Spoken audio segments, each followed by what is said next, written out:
Hey gals and maybe guys, I just want to show you how I clean my makeup brushes and to keep them nice and pretty like I have them laying here on my vanity.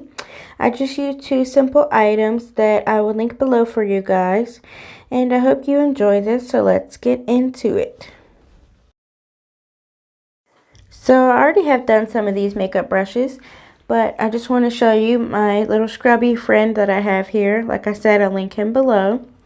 And I'm also using my Eco Tools makeup brush shampoo. I'll link that below. I got both of these on Amazon. So I'm just going to put that directly on the brush, and then in a second you'll see how I use that. So here I'm just scrubbing my brush against the scrubby that I have. It's like a finger scrubby. You can get ones that are a whole like oven mitt you can use, or like a pad that you can stick to your sink, and it has like the same material. Peekaboo! Just in case you forgot what I looked like, since I'm not showing myself in this video. So I'm just continuing to rub it against the scrubby. And what's unique about these is they usually have different patterns. You can't tell, but the very tip of it, they have like raised bumps that I'm using to swirl the brush around, and then it has the raised lines that I'm going up and down with. That's really important to get your brush clean, because you have makeup, depending on the last time you wash your brushes, how often you wash your brushes, you have makeup that's really caked up in there. So you really want to use different swirling techniques to kind of make sure that it's getting out of those bristles. You have thousands of bristles in there, and makeup gets like caked all the way up in. So you really want to, swirl it out and fan it, and get the sides and such. And it won't mess up the shape of your brush as long as it's well lubricated with soap and water. And just when you rinse it out, make sure you squish it back together and try to reshape it, as you probably will see me do in the later part of the video. And what will also help keep this shape is not being too rough. I'm being assertive, but not too rough. And then I just add more soap, which you can do as many times as you like. And I'm being sure to rinse off the scrubby to make sure that the soap bubbles are getting white and making sure that makeup's really coming off.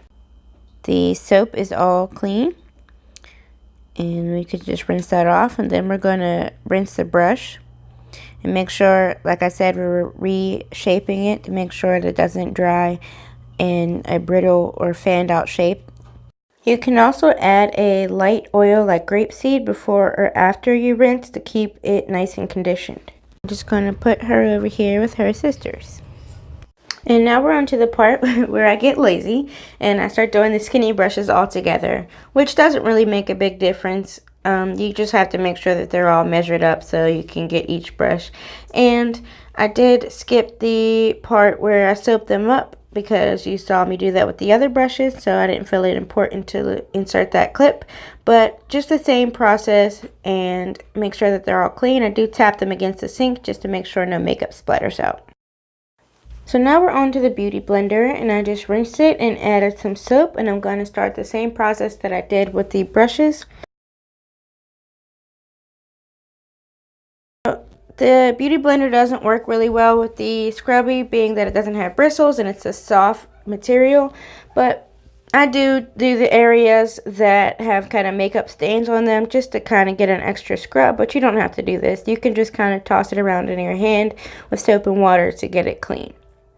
So the beauty blender does take a while to get clean. I did add more soap to it, but you also don't have to do that, being that it takes a while to get the soap back out because it's like a sponge. But it will get out. You just have to have patience. So as you can see, there's a lot of makeup in my beauty blender, obviously. So just make sure that you're rinsing that and squeezing it out. You should see clear water when you squeeze it. You do want to do this when you have extra time on your hands, especially if you have a lot of brushes and a lot of beauty blenders. It is time consuming, but it's very important and a very key factor in keeping clean skin and clear skin when you're acne prone and wearing makeup. But you do want to make sure you get that soap out, because another thing for acne prone skin, it will break you out if you leave the dry soap in and you're putting that back on your face. So just continue to rinse until there's no bubbles coming out when you squeeze it. So I just sped this last part up. You get the idea.